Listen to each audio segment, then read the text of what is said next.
చాలా రోజుల నుండి తెలుగుదేశం పార్టీ యువనేత నారా లోకేష్ ఎందుకో రాజకీయాల్లో అంత యాక్టివ్గా కనిపిస్తలేరు.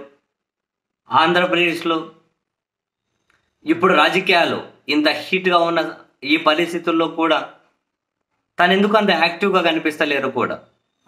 మరి ఏ పని మీద ఉన్నారో నో ఐడియా. అండ్ అంతెందుకు మొన్నటికి మొన్న నారా లోకేష్ బర్త్డే జరిగితే కూడా అదిగో ఒకరు వెళ్ళి స్వయాన నారా లోకేష్ బర్త్డేకి విష్ చేశామని చెప్పే ఫోటో కానీ, లేదా నారా లోకేష్ ఏదైనా తన బర్త్డే కార్యక్రమాలు పాల్గొన్నట్లు ఒక ఫోటో కానీ ఏవి కూడా వాళ్ళ సొంత ఐటీడీపీ కానీ లేకుంటే తెలుగుదేశం పార్టీ కానీ అఫీషియల్గా వాళ్ళ ట్విట్టర్ హ్యాండిల్స్లో కూడా పోస్ట్ చేయలేకపోయారు. ఎందుకో తెలియదు.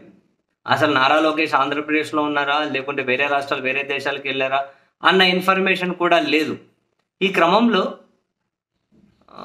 బై డిఫాల్ట్గా తనకు అనిపించకపోయేసరికి ఎన్నికలకు ముందు కూడా కాబట్టి ఎక్కడి నుంచో మోస్ట్ ప్రాబబ్లీ వైసీపీ వాళ్ళ నుంచి ఏమైనా మొదలైందేమో ఒక ప్రచారం మొదలైంది. మనీ లాండరింగ్ కేసులో నారా లోకేష్ని అమెరికా పోలీసులు అదుపులోకి తీసుకున్నారు అని. కొన్ని రోజులు నారా లోకేష్ కనిపించకపోయేసరికి ఏకంగా పాపం అమెరికా పోలీసులు అదుపులోనే ఉంచేశారు నారా లోకేష్ని. ఉంచారు. అది ఫుల్ సర్క్యులేట్ అవుతుంది. అండ్ ఫ్యాక్ట్ చెక్ అని చెప్పి ఒక ప్రముఖ వెబ్సైట్ కూడా ఒక కథనం రాసుకుంటూ వచ్చేసరికి ఇదంతా నిజమేనేమో అని చెప్పి ఆయన ఎన్నికల ప్రచార ఎన్నికల్లో నిధుల విరాళాల కోసం అమెరికా వెళ్ళారు అని, అక్కడ విరాళాలు సేకరిస్తూ ఉంటే మనీ లాండరింగ్ కదా అమెరికా పోలీసులు అదుపులోకి తీసుకొని విచారిస్తున్నారు అని దీన్ని విస్తృతంగా సర్క్యులేట్ చేస్తూ ఉన్నారు. నాకు తెలిసి 0.001% కూడా ఇందులో వాస్తవం ఉంటుంది అని చెప్పి అనుకోలేమేమో. ఎందుకంటే నారా లోకేష్ లాంటి వ్యక్తి కనుక అంటే ఒక రాష్ట్రం మాజీ ముఖ్యమంత్రి కొడుకు, 14 సంవత్సరాలు ముఖ్యమంత్రిగా ఒక రాష్ట్రానికి పనిచేసిన వ్యక్తి కొడుకు, అటువంటి వాళ్ళు అమెరికాలో అరెస్ట్ అయితే అసలు ఇన్ఫర్మేషన్ అఫీషియల్గా రిలీజ్ కాకుండా ఉంటుందా? అఫీషియల్గా ఇన్ఫర్మేషన్ బయటకు రాకుండా ఉంటుందా? అటువంటి పరిస్థితి ఏమీ దాదాపు ఉండకపోవచ్చు. మరి ఆయన ఏ పని మీద ఎక్కడున్నారో తెలియదు కానీ వాట్సాప్, ఫేస్బుక్, సోషల్ మీడియాలో విస్తృతంగా సర్క్యులేట్ అవుతుంది.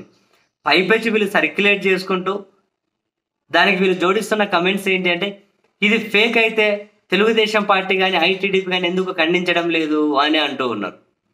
అసలు ఏమీ లేని దగ్గర ఇలా ప్రతి ఫేక్ ప్రచారానికి వాళ్ళు ఖండించలేదు కాబట్టి నిజమని చెప్పి అనుకునే ఆస్కారం ఉండకపోవచ్చేమో. ఏదో మరి సోషల్ మీడియాలో సర్క్యులేట్ చేసుకుంటే అది అబద్ధం అని చెప్పి వీళ్ళు ఖండించట్లేదు కదా కాబట్టి నిజమని చెప్పి ప్రచారం చేస్తూ ఉన్నారు కొందరు.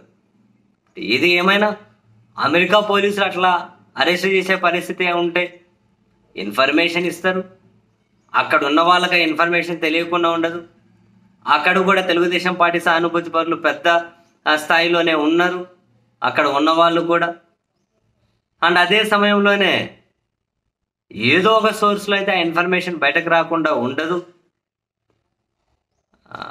మరి అటువంటి పరిస్థితుల్లో అమెరికా పోలీసులు అదుపులోకి తీసుకుంటే దాయడం అనేది దాదాపు అసాధ్యం, ఆ ఇన్ఫర్మేషన్ బయటకు రాకుండా.